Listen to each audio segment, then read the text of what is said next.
स्वस्ति पंथा मनुचरेम सूर्य चंद्रमसा विव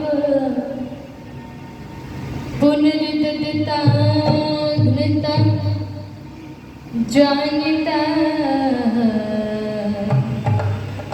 संग में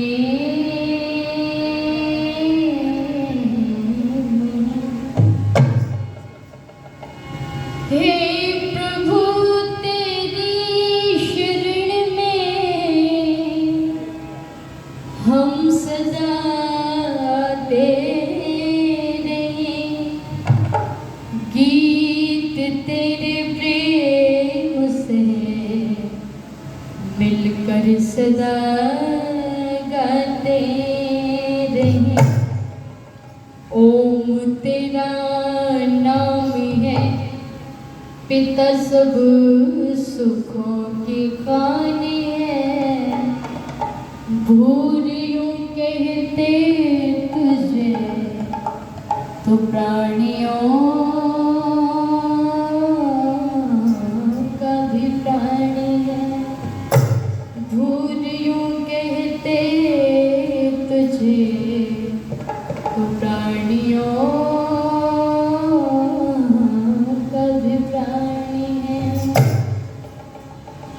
प्रभु को न जाना तो कुछ भी न जाना, यदि उसको जाना तो सब कुछ है जाना। प्रभु को न जाना तो कुछ भी न जाना, उसको जाना तो सब कुछ है जाना। प्रभु को न जाना तो कुछ भी न जाना, यदि उसको जाना तो सब कुछ है जाना। वही तो पिता है और माता सभी का, कर्मों सभी का। वही तो पिता है और माता सभी का, कर्मों का रखता है खाता सभी का। यहाँ छूट जाएगा वहाँ ना बचेगा, यहाँ छूट जाएगा वहाँ ना बचेगा। भूल कर विचार ऐसा मन में न लाना। प्रभु को न जाना तो कुछ भी न जाना, यदि उसको जाना तो सब कुछ है जाना।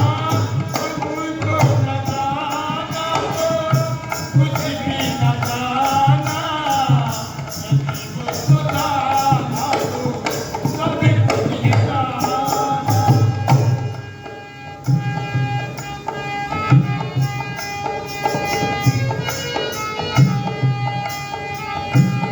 अरे सुन पुजारी तेरी झूठी कथा है, जो कहता है करता क्षमा देवता है। अरे सुन पुजारी तेरी झूठी कथा है, जो कहता है करता क्षमा देवता है। वो अच्छा खुदा न जो करता है ऐसा, वो अच्छा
न जाना तो कुछ भी न जाना, यदि उसको जाना तो सब कुछ है जाना, यदि उसको जाना तो सब कुछ है जाना, यदि उसको जाना तो सब कुछ है जाना।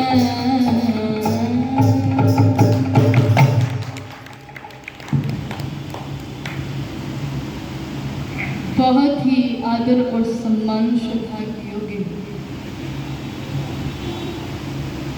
हम सभी के लिए प्रेरणा स्रोत मंच का बड़ी तन्मयता के साथ संचालन कर रही है, जिनसे वैसे तो पहली बार मिलने का अवसर मिला है, लेकिन स्वाभाविक रूप से मुझे ऐसा प्रतीत हो रहा है जैसे बहुत पहले से हम जानते हैं। इतना स्नेह मुझे मिला है श्रद्धेय स्वामी ब्रह्मानंद जी महाराज से, मैं इनका बड़ा सम्मान करती हूँ।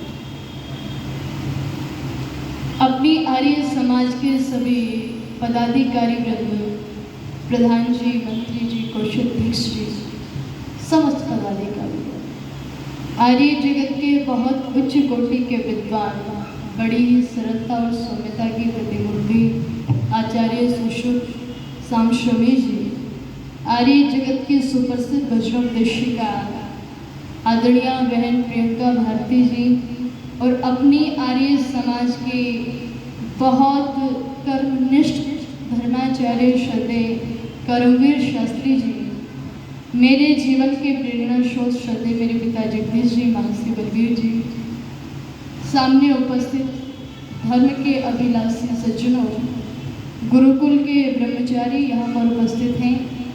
तो आइए कुछ विचारों को आप लोगों के मध्य में साझा करने का प्रयास करूंगी, इसी आशा और विश्वास के साथ में कि आप लोग बड़े ध्यान से श्रद्धा से सुनें। ये जो शरीर परमात्मा ने हमें दिया है और इस शरीर के अंदर जो जीवात्मा बैठी हुई है वो न जाने पहले कितनी यात्रा कर चुकी है और आगे करेगी, हम नहीं जानते। लेकिन ध्यान रखिएगा, परमात्मा जो हमारे गुण कर्म स्वभाव को जानने वाला है, वो ये भी जानता है हमारा पूर्व जन्म क्या था और हम पूर्व जन्म में क्या थे और हमने पूर्व जन्म में क्या किया और हम आगे इस जीवन में आकर के क्या कर रहे हैं, मन से, वचन से, कर्म से। परमात्मा सब कुछ जानता है। परमात्मा हमारे पूर्व जन्म के नाम भी जानता है। लेकिन ध्यान रखिएगा, ये जो जीवात्मा इस शरीर में विचरण कर रही है, इस शरीर को धारण करके संसार के अंदर विचरण कर रही है, इसका हमें नहीं पता है कि कितनी यात्रा कर चुकी है और आगे करेगी। आप यूं समझ लीजिएगा, ये शरीर एक साधन है अपने लक्ष्य तक पहुंचने के लिए। अगर परमात्मा को कोई पा सकता है तो वो मनुष्य ही पा सकता है। इस मनुष्य जीवन में रह करके ही पाया जा सकता है। उसका चिंतन यदि हम कर सकते हैं तो इस मनुष्य जीवन में रह करके ही कर सकते हैं। क्यों? क्योंकि इस मनुष्य को परमात्मा ने कर्म करने की संपूर्ण स्वतंत्रता दी है। लेकिन आप सब जानते हैं, फल भोगने में ये स्वतंत्र है। और जितने भी जीव जंतु आपको दिखाई देते हैं, जितने भी प्राणी दिखाई देते हैं, वो सारे के सारे भोग योनियों में हैं। उन्होंने जो पूर्व जन्म में कर्म किए वो उनको भोग रहे हैं। और हमारा शरीर, ये जीवात्मा जब मनुष्य शरीर में आ जाती है तो इतनी स्वतंत्रता इसे मिल जाती है कि चाहे ये कुछ भी कर सकता है। ये राजा भी बन सकता है और ये रंक भी बन सकता है। ये धर्माचारी भी बन सकता है, ये पापाचारी भी बन सकता है। ये दुनिया के लिए एक प्रेरणा स्रोत भी बन सकता है और दुनिया के लिए अपशब्द सुनने वाला भी बन सकता है। इतनी स्वतंत्रता परमात्मा ने हमें दी। और ध्यान रखिएगा, जैसा कि मैंने आपको बताया था कि ये मनुष्य जैसा चाहे अपने जीवन को बना सकता है, ये ऊंचा भी उठ सकता है और ये गिर भी सकता है। खैर, मैं चर्चा कर रही हूँ। ये शरीर एक साधन है अपने लक्ष्य तक पहुंचने के और जैसे ही लक्ष्य पूर्ण हो जाता है तो ये आत्मा शरीर को इस तरह से छोड़ देती है जिस तरह से पका हुआ खरबूजा पेड़ को छोड़ देता है। ठीक है, अब आप विचार कीजिएगा, अगर समझ नहीं आ रहा है तो एक उदाहरण मैं आप लोगों को दे दूं।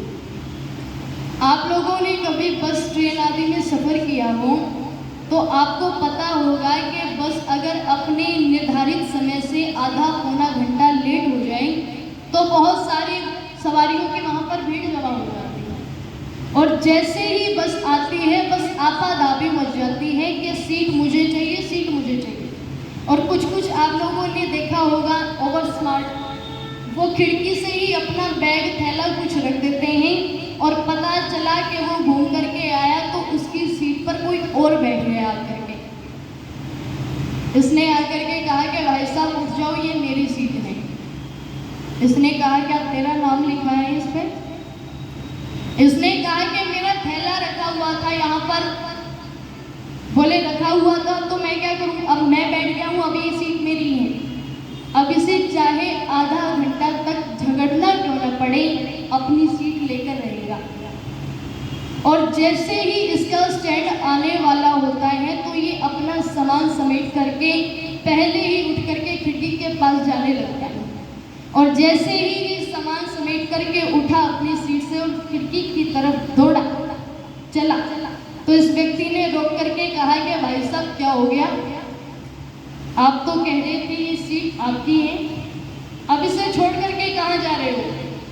तो ये व्यक्ति एक बात कहता है कि जिस उद्देश्य के लिए मैंने इस बस को पकड़ा था वो उद्देश्य मेरा पूरा हुआ।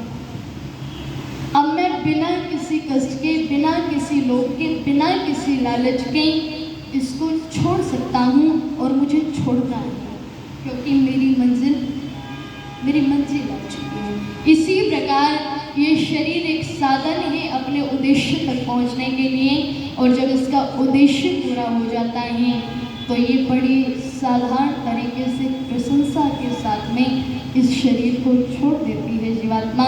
इसलिए जरा सा हम चिंतन करें, विचार करें, आज हमने क्या बोया है, आज हमने क्या बोया, हमने क्या कर्म किए हैं जिसका हमें सुख रूप में फल मिले, और हमने ऐसे क्या कर्म किए हैं जिसका हमें दुख रूप में फल मिले। लेकिन मैंने जैसा कहा कि जो व्यक्ति के जीवन के अंदर छोटा सा दुख आता है तो रो रो करके, चिल्ला चिल्ला करके परमात्मा को पूछता है कि मैंने तेरा क्या बिगाड़ा था जो इतने दुख मेरे भाग्य में लगे, कहते हैं। लेकिन ये नहीं जानते कि जैसा कर्म हमने किया है वो दुख हमारे कर्म का फल है। इसलिए जरा सा हम विचार करें, अपने जीवन के अंदर हम शुभ कर्मों को करते चले। तो बहुत सुंदर पंक्तियां लिखी कवि ने, क्या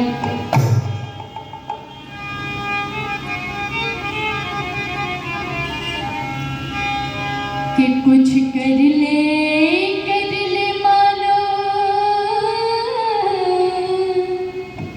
जीवन में शुभ कर्म,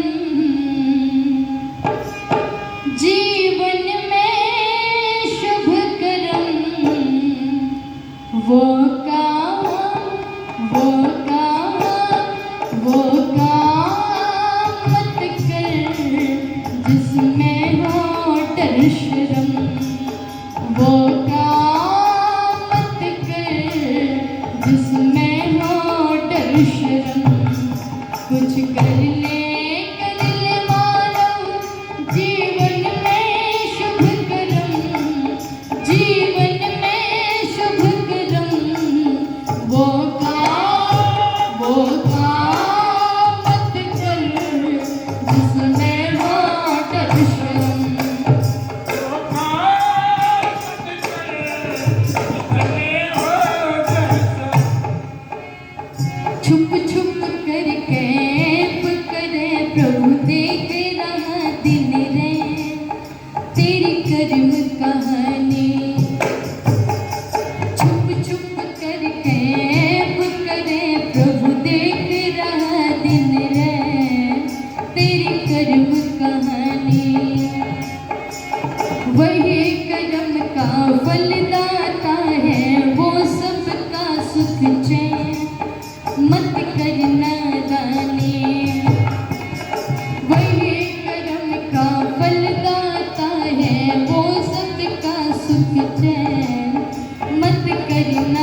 जिसमें हो डर शर्म, वो काम मत कर जिसमें हो डर शर्म।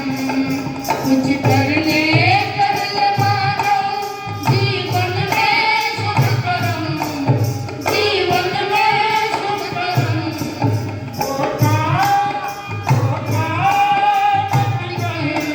जिसमें हो डर शर्म, वो काम मत कर जिसमें हो डर शर्म, जिसमें हो डर शर्म, जिसमें हो डर शर्म, जिसमें हो डर शर्म, जिसमें हो डर शर्म।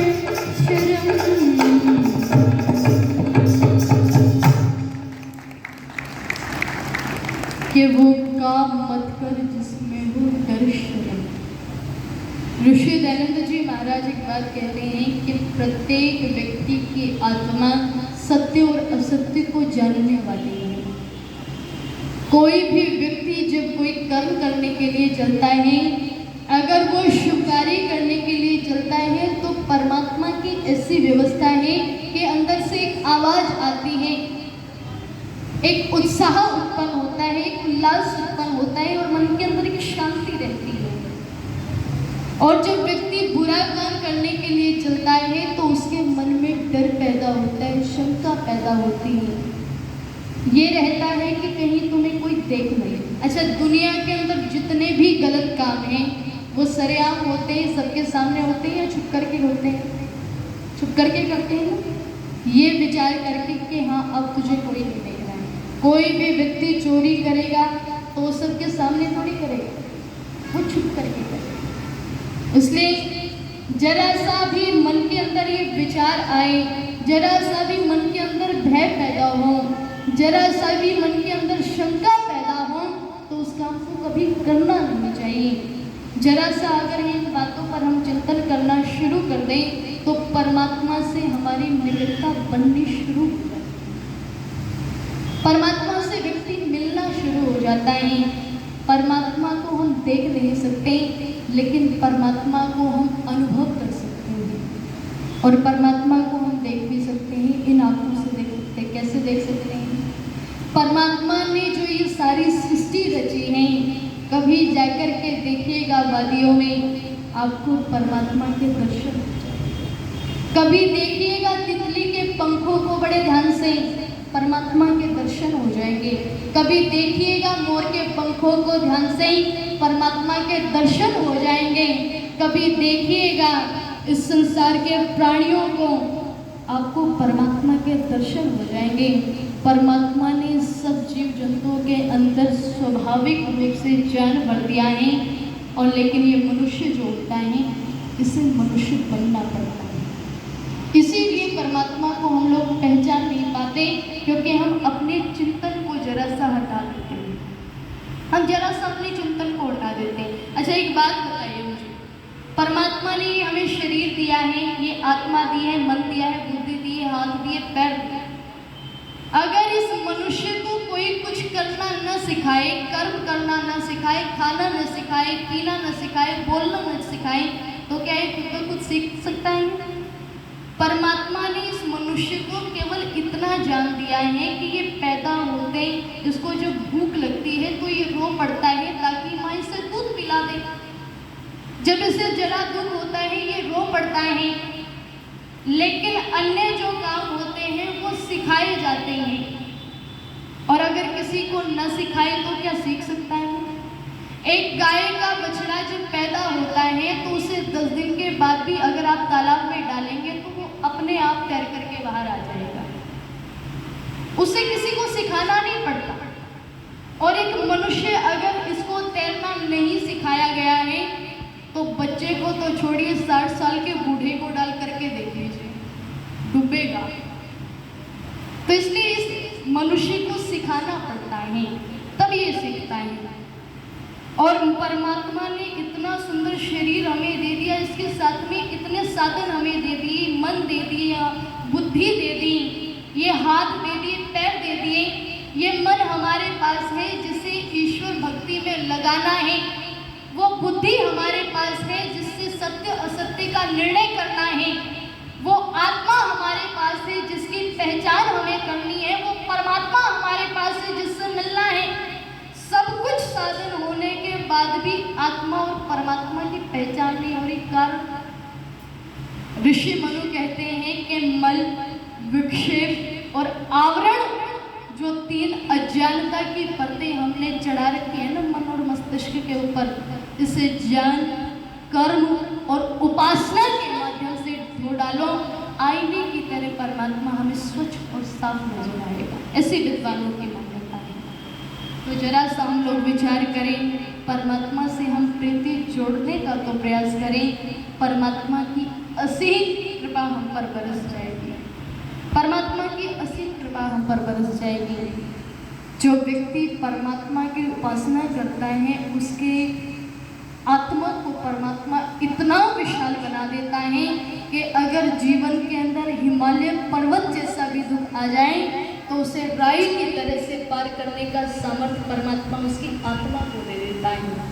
और विपरीत जो व्यक्ति परमात्मा की भक्ति नहीं करता, उसके जीवन के अंदर छोटे से छोटा दुख आ जाए ना, तो व्यक्ति इस तरह से बिलख उठता है जैसे एक बच्चा अपनी माँ से जुदा होकर के बिलख उठता है।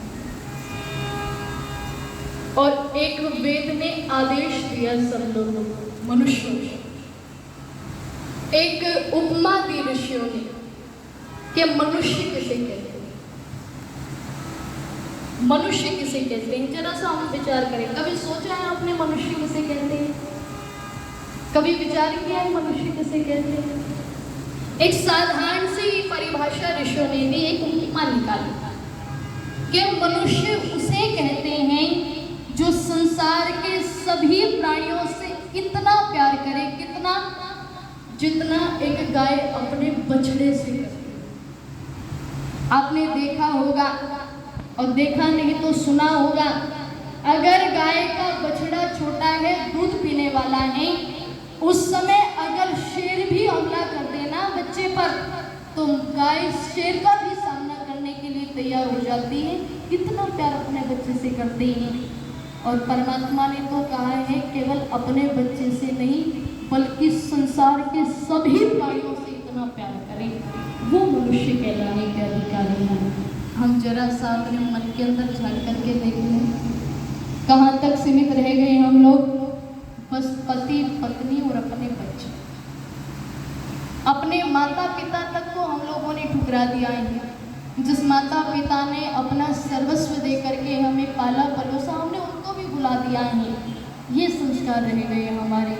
इसलिए जरा सा हम विचार करें, हम अपने आप के अंदर झांक करके देखें कि हम क्या हैं, हमारे हृदय में क्या चल रहे हैं, हमारे मन में क्या चल रहे हैं, हम दिन भर कितने कर्म करते हैं और कौन से कर्म अच्छे करते हैं, कौन से कर्म बुरे करते हैं। पूरा दिन हम कमाने में लगे पड़े रहे, बस पूरा दिन बुद्धि इसी काम में चलती है कि कैसे पैसा डबल हो, कैसे ट्रिपल हो, बस इसी में रहती है बुद्धि। बस पैसे के पीछे हम लोग इतने पागल हो गए हैं कि हमें कुछ भी ध्यान नहीं है। लेकिन ऋषियों ने तो एक सिद्धांत दिया है, परमात्मा ने तो कहा है कि हम इतना धन कमाएं कि हम धन ऐश्वर्यों के स्वामी हो जाएं। लेकिन वो धन कैसे कमाया हुआ होना चाहिए? धर्म से। जिस कार्य को करके किसी को हानि हो, जिस धन को कमाने में किसी को हानि हो, ऐसा धन कभी भी किसी काम नहीं आता। और जिस धन के कमाने में किसी को हानि न हो, किसी भी प्राणी को कष्ट न पहुँचे, वही वस्तु में हमारी पूंजी है। इसलिए जरा सा हम इन बातों पर विचार करें। तो बहुत सुंदर पंक्तियाँ लिखी कवि ने, क्या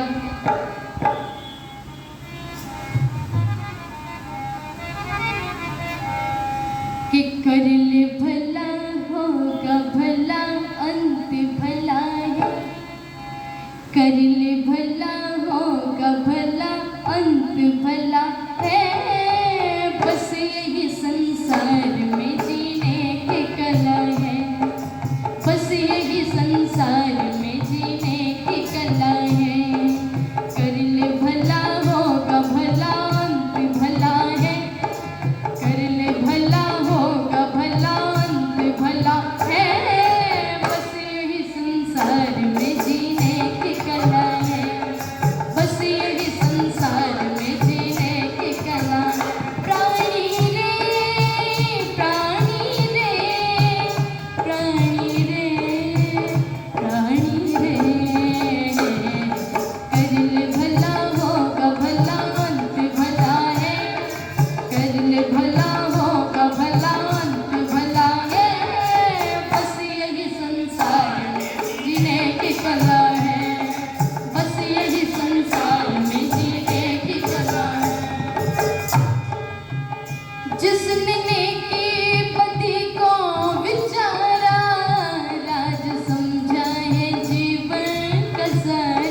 होगा भला, अंत भला है।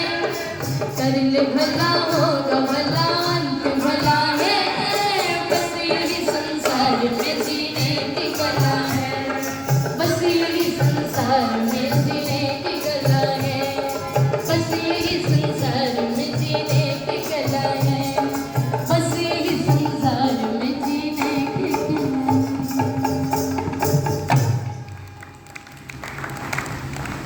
न जाने व्यक्ति पूरा दिन में कितने कर्म ऐसे करता है जिससे सब लोगों को कष्ट होता है, जिससे अपना कोई नुकसान नहीं होता और दूसरे का कोई लाभ नहीं होता। दिन भर ऐसे ही कर्म करते हैं।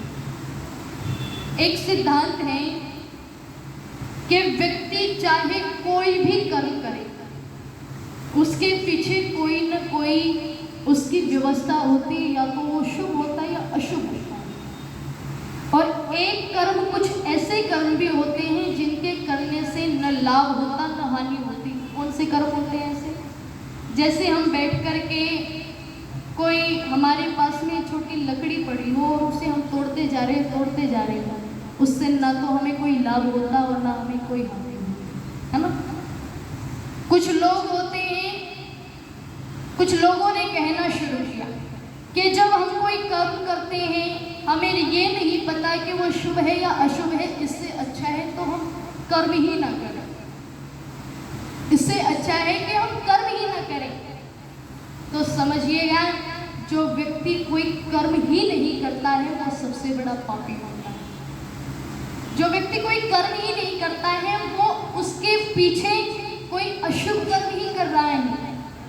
तो जीवन में ऐसा कुछ नहीं है कि हम कर्म न कर सकें, हम कोई कर्म न करें। और दुनिया के अंदर आप कभी भी देख लीजिएगा, कभी भी विचार करके देख लीजिएगा, जीवन का ब्यौरा निकाल करके देख लीजिएगा, एक क्षण भी ऐसा नहीं होता कि हम कोई कर्म नहीं करते। हम निद्रा में होते हैं तब भी हम कर्म करते हैं। कौन सा कर्म करते हैं? जब हम स्वप्न देखते हैं तो वो स्वप्न भी हमारे कर्मों का एक निचोड़ निकल करके आता है। कभी भी विचार कीजिएगा, जैसा व्यक्ति दिन में करता है उसको वैसे ही स्वप्न दिखाई देते हैं। अब किसान को कैसे स्वप्न दिखाई देते हैं? बस यही घूमता रहता है कि आज ट्यूबवेल चलाना है, आज ट्यूबवेल का तेल खत्म हो गया, आज बाड़ी अच्छी नहीं हुई, आज मुझे ये करना है, आज खोदी करनी है, आज कुछ करना, बस ऐसे ही सपने आते रहते हैं। इसलिए जैसे व्यक्ति की प्रवृत्ति हो जाती है, उसको वैसा ही स्वाभाविक रूप से उसके वैसे ही सपने आने शुरू हो जाते हैं। और कुछ लोगों ने इन सपनों के भी गलत मतलब निकालने शुरू कर दिए, सपनों के भी गलत मतलब निकालने शुरू कर दिए। अरे व्यक्ति जैसा है, जैसी उसकी आत्मा है, जैसा उसका व्यवहार है, वो वैसे ही स्वप्न देखेगा। और लोगों ने क्या कहना शुरू किया, अगर स्वप्न में ऐसी ऊटपटांग चीज़ें दिखाई देती हैं तो बहुत बड़ा भार तुम्हारे ऊपर है। अगर स्वप्न में कोई अच्छी चीज़ दिखाई देती है तो बहुत अच्छा तुम्हारे साथ कुछ होने वाला है। अगर स्वप्न में बार बार एक ही चीज़ दिखाई दे रही है तो उसके लिए चढ़ावा चढ़ाना पड़ता है, बड़ी बड़ी पूजाएं करनी पड़ती हैं। इन छोटी छोटी बातों को लेकर के व्यक्ति इतना परेशान हो जाता है, ये स्वप्न में आया तो आया कैसे। इन छोटी छोटी बातों को लेकर के ये इतना बड़ा अंधविश्वास, इतना बड़ा पाखंड है जो हमें अंदर ही अंदर खाए जाता है। चाहे व्यक्ति के साथ में कुछ हो या न हो, लेकिन अगर वो उसके लिए विचार करता है तो उसके साथ में वैसा जरूर होता है। कोई बात हम बार बार विचार करते हैं तो वो वैसी पक्की हो जाती है, बिल्कुल मन स्थिति वैसी ही बन जाती है और वो फिर हमारे व्यवहार में भी आने शुरू हो जाती है। क्या करते हैं लोग कि अगर घर से बाहर कोई जा रहा है कुछ काम करने के लिए तो उसे दही चीनी मिला करके खिला करके भेजते हैं, है ना। और क्या सोचते हैं कि इससे तो बहुत अच्छा काम होगा, ये जो करने के लिए जा रहा है उसमें सिद्धि प्राप्त करेगा। इसके पीछे एक साइंस है, इसके पीछे एक विज्ञान है। क्या? जब दही और चीनी को मिला करके, मीठे को मिला करके खाते हैं तो उससे हमारा कलेजा ठंडा रहता है और हमारा मन एकाग्रित होता है। ये वैज्ञानिक है, लेकिन इसको भी हमने पाखंड बना लिया है इतना बड़ा पाखंड। पिछले दिनों जब पेपर चल रहे थे तो मेरी एक सहेली थी, वो रोज क्या खा के आती थी, दही और चीनी, और आकर के मुझे कहती थी कि तनु मैं आज दही और चीनी खा करके आई हूँ, देखना मेरा पेपर बहुत अच्छा होगा। मैंने कहा बहुत अच्छी बात है।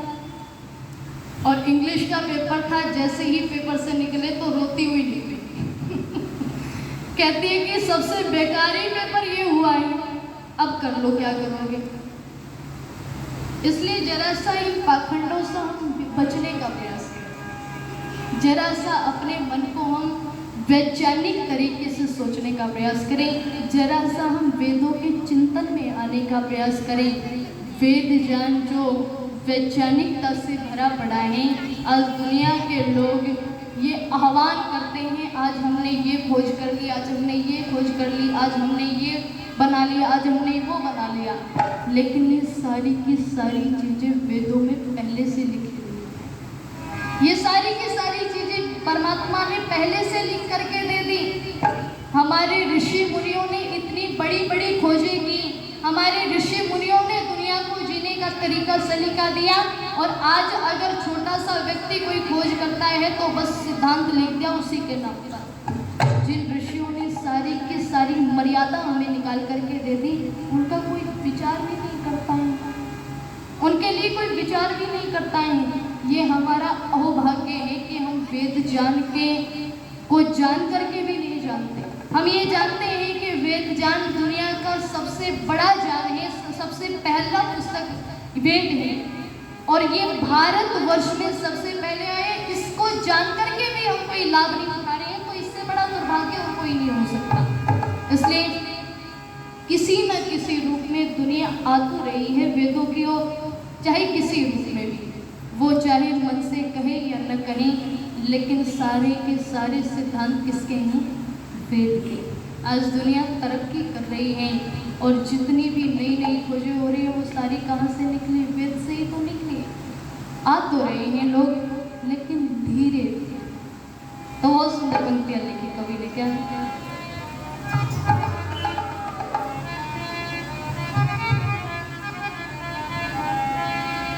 कि वेद धर्म से प्यार धीरे धीरे कर रहा अब संसार धीरे धीरे।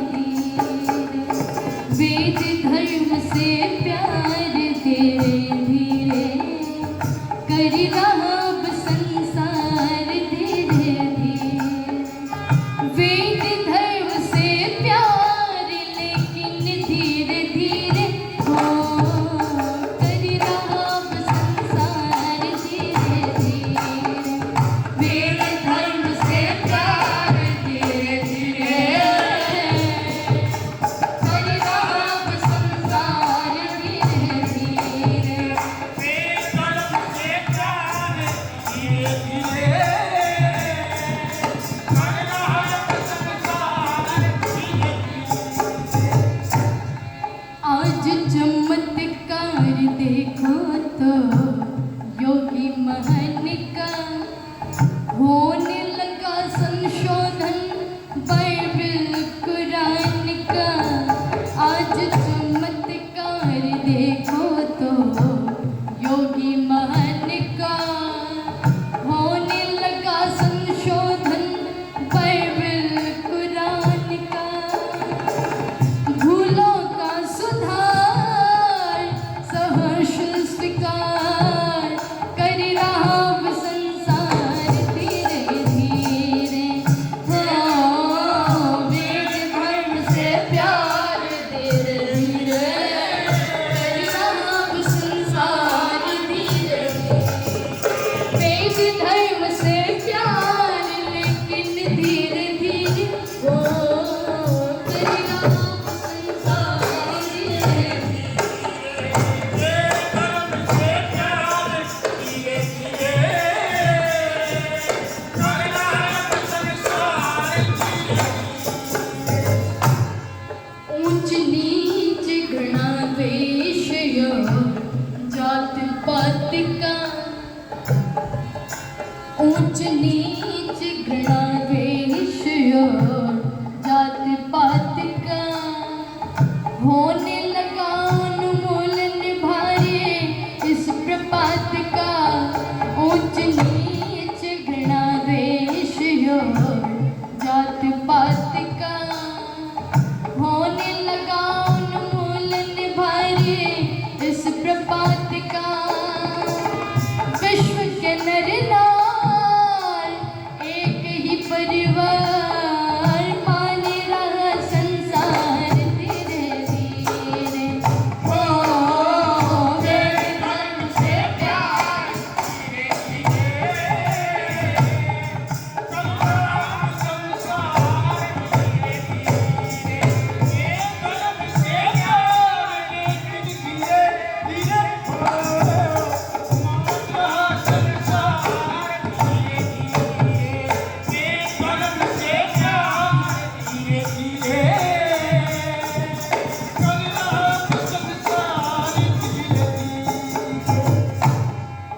ईश्वर नियम सृष्टि क्रम के जो प्रतिकूल उसको सत्य मान लेना बड़े भार भूल ईश्वर नियम सृष्टि क्रम के जो प्रतिकूल उसको सत्य मान लेना बड़े भार भूल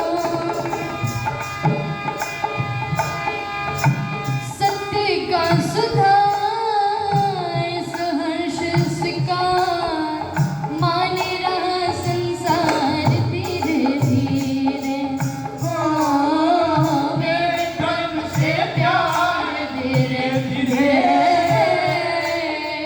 कर रहा अब संसार धीरे धीरे वेद धर्म से प्यार धीरे धीरे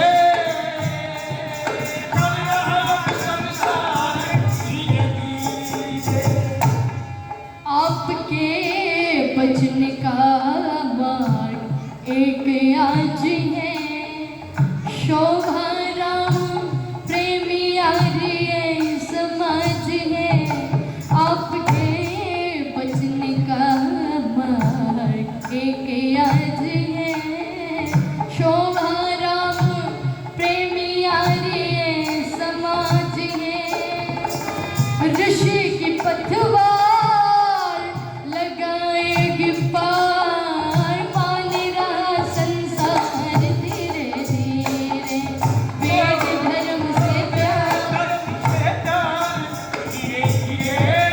कर रहा अब संसार धीरे धीरे वेद धर्म से प्यार लेकिन धीरे धीरे हो कर रहा अब संसार धीरे धीरे वेद धर्म से प्यार धीरे धीरे कर रहा अब संसार धीरे धीरे कर रहा अब संसार धीरे धीरे कर रहा अब संसार धीरे धीरे कर रहा अब संसार धीरे धीरे आना पड़ेगा वेदों की चरण शरण में तभी देश का उद्धार होगा तभी दुनिया का उद्धार होगा जो निर्धारित समय मुझे मिला था वो समाप्त हो चुका आप लोगों ने बड़े ध्यान से श्रद्धा से सुना सभी का